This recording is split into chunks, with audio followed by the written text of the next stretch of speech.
Sister Jovanna Stein. Good morning, Sister Jody. Stein must be German. Yes, it is. And your parents were both German? And my mother was Polish, well, German-Polish, but it was, they're from Kashub, part of Poland, which was heavily populated by German soldiers who married and stayed there. Oh, so. Well, knowing of your, the little I know of your life in Florida and Arizona, I presume your parents were born in Florida, or you were born in Florida? No, I was born in Michigan. In Michigan. My father was born in Canada, and my mother was born in Detroit. So his family immigrated to the United States when he was just a child. So they met each other. It was a cute story of how they met. Where in Michigan were you born? I was born at the Grace Hospital in Detroit, and then we moved. Well, they lived in Dearborn. As soon as they got married, they were living in a place in Dearborn. So I was born and raised in Dearborn, Michigan. So I always associate our sisters in the congregation are from Dearborn with St. Alphonsus Church and School. Yes. Was that true with you? No, unfortunately. My first cousins, the Mayakes, were there, but I went to a public school for elementary school in Dearborn because Henry Ford was living at that time, and he set up an excellent school system for his workers whom he invited from Germany and Czech Republic and so on, who were skilled people. And so the school was like a country day school. It was marvelous. And then high school, I went to Immaculata High School. Yes. Well, where did the Dominicans come into your life? My cousin Kathleen Mayaki, Sister Frances Helen, we were with her on the day that she entered. And I was a sophomore in high school at the time, and I was kind of restless. So when she was getting the postulant's outfit on, I was meandering around. And I saw, I went to the chapel, the Holy Rosary, and I sat in the back, and I saw all these young women in all white kneeling on the floor with their arms outstretched, and they were saying the Rosary. And I said, oh, thank you, God, for not calling me to this. God has a great sense of humor. So 3.5 years later, here I am. Well, what changed? Well, when Kathleen, I sort of had an inkling that something was going on when I was a senior in high school. But when Kathleen came home for summer school, we came up to Adrian to visit her, and I was sitting in the old Odd, and these young sisters came almost running, almost skipping into the room, and they were talking and laughing, and it was so genuine, the joy. And that attracted me right then and there. Not that I wanted to, sign up right away, but it was a different relationship with a sister than what I had experienced. So did you enter then right after high school? No, I went to the University of Detroit for a year. And so during that semester break, a girlfriend and I took the train to Chicago, and we visited Kathleen because I wanted to ask her some questions. And so Ann and I stayed at the Conrad Hilton Hotel, and Kathleen said, aren't you going to stay here at the convent? I said, no, I think I'm going to be doing that the rest of my life. Take this joy. Well, what about your parents? Because you were an only child, weren't you? Did they say happily, yes, go? My mother was very unhappy. My dad was sad but not angry with me. Ironically, I had confided in my maternal grandmother because I was with her a lot when I was a little child, and I loved her dearly. So I told her that I was going to enter the convent, but don't say anything to my parents yet. I think I got out of the door and she called my mother. So when I got home, my mother was very upset because Grandma said to her, you can't let her go. She's your only child, and she has to take care of you in your old age. Plus no grandchildren. Right. And no wedding. Yes. Right. But in the end, they relinquished. They did, and they were wonderful about it, and they were so proud later on. As you know, the thing that my dad said to me plaintively was, "You know, we pay for your college education," and I said, "I know that, but that's not what's calling me, you know." And since when he saw how well we are educated, and he was very proud then. And when he passed away, my mom opened his wallet, and there was a little newspaper clipping that was all yellowed and frayed, and it said, "I'm the daddy of a nun." Oh, Yeah, so he, how tender. he was quietly Yes, proud. Yes. Yes. Oh, did you keep that? No. Oh my, how touching that is. The name Giovanna is, I don't think there's a saint's name Giovanna, is there? Not yet. Not yet. That was not your baptismal name. No. My mother was Josephine. My dad was Joseph. I didn't want to be Sister Josephine, so I wanted a singular feminine name. So I got the book that had all the baptismal names that were acceptable, I guess. And I went through that, but at the same time I was thinking I wanted to be a family name because my mother and dad both went by Joe, J-O and J-O-E. So my paternal grandmother was Anna, and my maternal grandmother was Mary. And so I had the Joe, and I had Mary, and I had Anna, and my godmother was Vanda. So I got Giovanna, Sister Mary Giovanna. Very creative. What was your baptismal name, though? Evelyn. Evelyn. Mm-hmm. And did your parents continue calling you Evelyn? No, actually, they liked the name Giovanna, and they said, "Oh, we wish we had thought of that." And It's so beautiful. I never went back to Evelyn again. Well, what was life like for you in Florida? Oh, wonderful. I was blessed with being assigned to Florida. It was unique, and I didn't realize it. Again, my mother was upset because Kathleen was sent 15 minutes from her home, and she was the oldest of 8 children, and I was the only child I was sent to. Don't they have any understanding? But my folks came down once a year, for a visit, which was nice. What was your most exciting or challenging ministry in Florida? Probably 3 things I'd have to say. I don't know which is most, but one was I was called to be the mathematics consultant for the Catholic schools in South Florida, which at that time was Key West to Orlando and Miami to Naples. Oh, my. Yeah. And so I loved teaching school, and everything was hush-hush. You can't tell anybody, and I was leaving the classroom for the last time, so I wanted to say something, but I couldn't.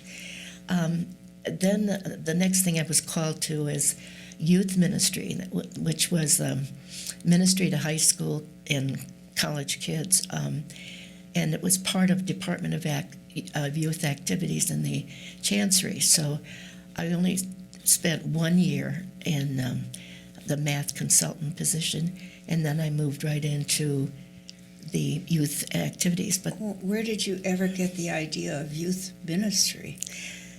I was in a house of prayer the summer that before I was to start being the math consultant, and during that time with the house of prayer, it was sponsored by Ed Farrell. So Ed Farrell from The Archdiocese I of knew Detroit. him too. Yes. Oh, okay. Well, he had a wonderful experience going to Africa in the Sahara Desert. He wanted to have the experience that Charles de Foucault had. So when he came back, that he asked our prioress if he could have a 6-week house of prayer in Florida near the ocean, and he would like 10 sisters.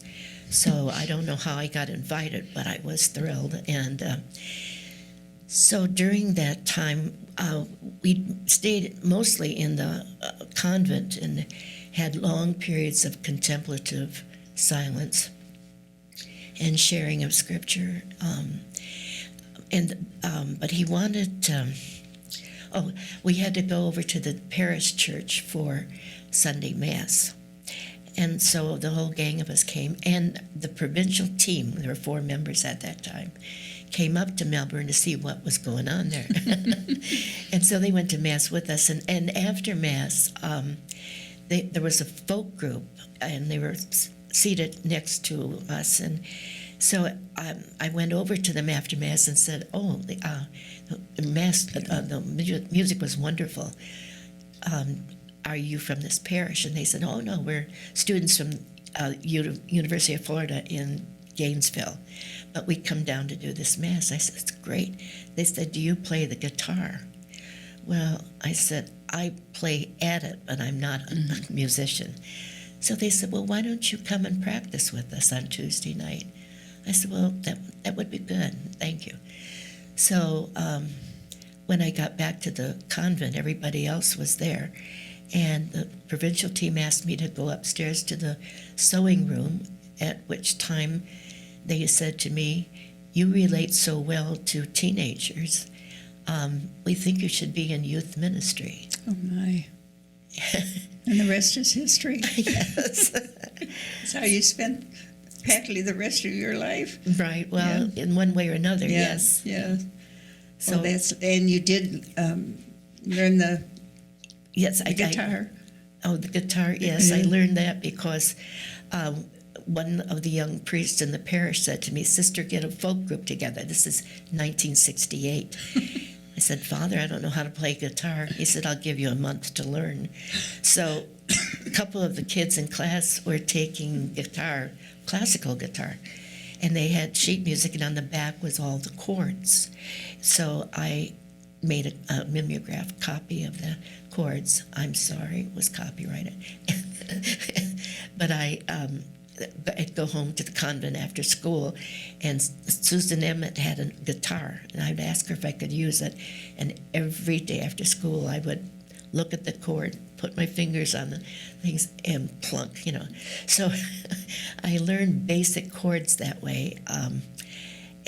But eventually, you gathered a large group together, didn't you? Oh, yes. That stunned and amazed everyone. Yes, because first of all, it was in Miami, Florida, so there's a large Hispanic population. So these kids were Cuban or Puerto Rican or Dominican, they had music and rhythm in them that was just gorgeous. So I had to cut it at 40 teenagers, and little by little they brought in maracas and guira, and one played the bells. Four guys were in the group, and one of them played drums, and then the father of one of the kids was a professional bass player on Miami Beach in the hotels. So he'd come bleary-eyed from his gig at the hotel, and then he'd come to Mass, which was 9 o'clock Mass. I bet the congregation grew because of this group. Yes, yeah, very much so. Mm-hmm. And so it became very well known, and we were invited to perform at many secular as well as religious things. We were also invited to do the TV Mass each week. So I remember one time we were doing a civic thing, and I always said to the kids, now smile, And so they were up on a stage, and I was down here, and I'm saying, smile. Well, afterward, somebody came up to me and said, do you choose the musicians on the basis of their looks? And I said, no. And I looked around, well, they are beautiful, because all this energy and love came out. It was great. Well, how did you get from Miami then to Arizona?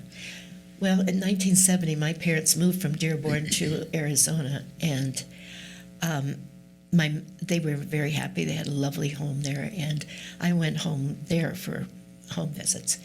And so my father passed away in 1979, So my mom was alone. My dad was the outgoing person. My mother was very reticent and quiet. So she, was kind of alone now, and all the couples they associated with dropped her, And so 3 years after he passed away, I said, I need to be with her. So I reluctantly left Florida because she said she'd never moved to Florida. So I moved out there, and Rena Capilazzo was great she had been working at Arizona State University, Newman Center, and she was leaving there. And she wanted another Adrian Dominican to take her place. So she mentioned it to the director, and he said, well, I want to know something about her. So he called me, and I said, well, I wouldn't take a position without an interview. Sure. And he said, oh, well, I can't pay for a plane ticket. And I said, well, neither can I. So I said, and besides, I have a contract till June. He wanted me to come right away. And so he finally sent me a ticket, and I went out, and he said that he wanted me for a 2-day interview so that not only the staff but the faculty and students could meet with me, which, everybody had a turn at interviewing me. And so one of the sisters there said, well, you can't just take one interview while you're here, go to a couple others. So Sister Frances Wetzel set up interviews for me at St. Mary's Franciscan School and the other one was Girard High School with the Holy Cross Fathers. So I interviewed at both places, but when I came back to talk to my provincial, she said, they offered me, a position. She said, I know you'll be bored. Take the one at the Newman Center, which I did. And that was run by, the Dominican priests, correct? That's right. Mm-hmm. There were 4 Dominican men. When I worked there, there were 8 chaplains. Because at the time there were 65,000 students, but it's larger now. So there were 3 Dominican priests and 1 brother. And then 2 lay women and myself. Where did you spend your energy and ministry while you were at the Newman Center? Well, in many ways, but one was as chaplain of the football team at ASU. Say that again, please. I was chaplain of the ASU Sun Devil football team. A woman, Yes. nun, chaplain. Right. That was historic. Yes, I bet. and hysterical. I did not expect to be asked to do that, and so we were at a faculty retreat, 3 days prior to the academic year starting, and they were, sorting out positions that each of us would have responsible for, and when the last thing left on the chalkboard was football chaplain. Well, I wasn't paying any attention. I should have, because the director said, I think you should be the chaplain. What? Why? And so then he was serious. So I asked, all the chaplains, each one, why do you think I should be the chaplain, and what ministry would this, be? So they convinced me, and then I said, well, what do I do? He says, well, I'll send a letter to Coach Darrell Rogers, and then you'll make an appointment for an interview. So that's what I did. I went over, Coach asked me about my background, and I had, taught school. I was religious, obviously, and I was not wearing a habit at that time. It was 1982. And I told him different things about the folk group and jail ministry, and he said, oh, jail ministry. That was in Dade County, Dade County Jail. Mm-hmm. Did that for 5 years, and on weekends. And so but didn't you also work with, somehow connect yourself with Don Shula? Yes, in Miami, when I was working in the Department of Youth Activities, he and the football players, met some of them, would do activities with us, with the youth.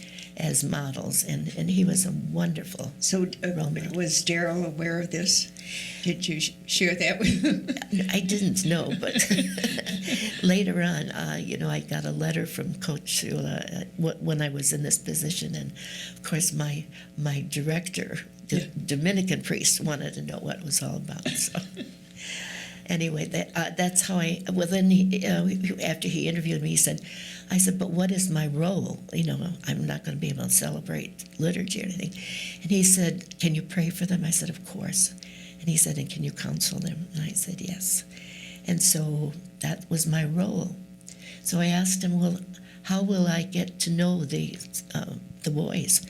And he said, well, this is Phoenix, Arizona, or Tempe, Arizona, and it's very hot in the summer. So the boys can't practice during the day because the temperatures are often over 110.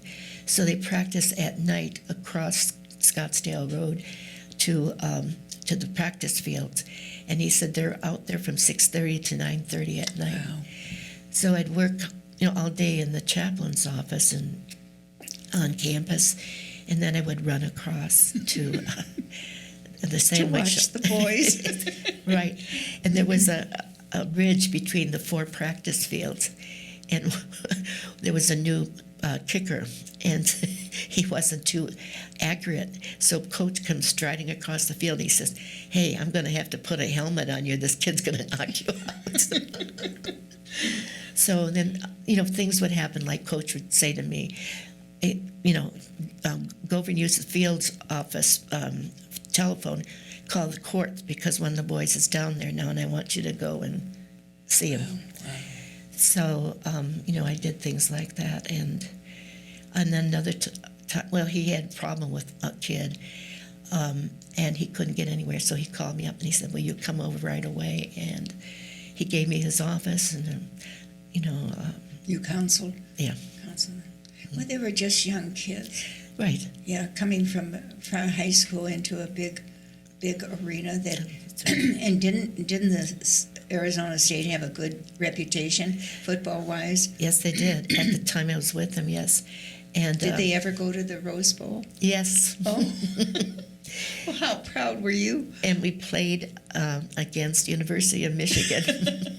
My family said, of course you're going to root for Michigan. Yeah. And I said, I can't. These are my kids. I'm their mom. And you're still mom with them today, with aren't many you? of them, yeah. Yes, They yes. kept in touch. Yes. Facebook has been a way of people keeping in touch with you, hasn't it? Yes, it has. I'm not too faithful to it, but they are. And every once in a while I look back, and I had happened to respond to somebody and told them how wonderful it is here and how happy I am and so In on. Maria. Mhm. Yes, and the whole coming home to Adrian. And so when I did that, apparently everybody saw it, and there were all kinds of positive responses to that. Remembrances. Yeah, Yes. and I was just floored. Well, that's a happy memory. And you, when you retired from that position, did you stay in Arizona a while before you came here? Yes, I was in Arizona 33 years. I worked at the Newman Center. My mother's health was getting worse, so I needed more time because I was working 6 days a week, 14-hour days. So I went back to teaching for 1 year. I went to Girard High School and taught religion. And by then, she said, you're here to take care of me. So You spent your time. How beautiful. Yeah. What a gift. What a gift. It was Full circle. Yes. Yes. The move from beautiful Arizona to the cornfields of Adrian must have been a challenge. Yes and no. I mean, Arizona is gorgeous. It's beautiful. But so is Michigan. Each place has its own beauty. And most of all, this was home.